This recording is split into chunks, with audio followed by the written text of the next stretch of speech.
O ne fikirdir elə. Aha, bunlara bir bak. Bayram keçirdikləri bəstəyir. Bir o qocaya Qarğadır bax, qarğa.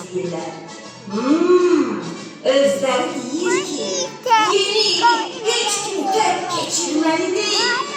Amma məni də bayrama dəvət eləmirlər. Deyəndə də deyirlər ki, sən küpə girərsən.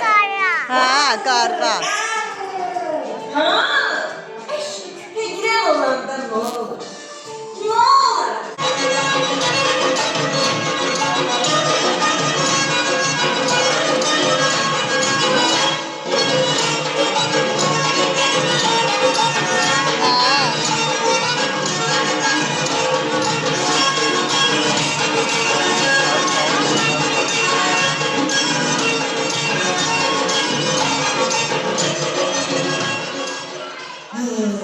Orası Şapı babanın evinde.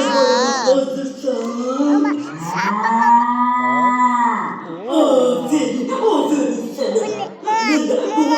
Şapı baba. Şapı babanın evi, Şapı baba. Hə. Deyirsən geçirmişəm. Bəlkə mən nağılı qarışdırıb. Bu Şaxta baba özü də gəlib çıxdı. Qoğal yiyirsən? Mən Şaxta baba deyiləm. Yeni ildə qoğal.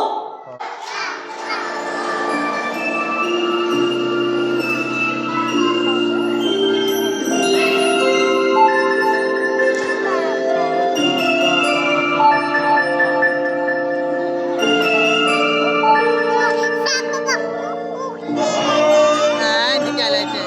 Şaxta baba. Ha, Şaxta baba. Aynen Şaxta baba. Oyun çıkarmamıza. oyna.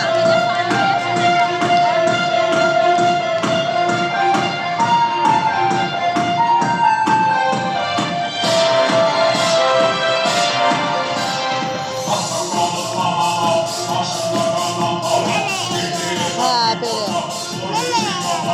Yox, sən uzaqdasan da ona görə eləyə bilmirəm.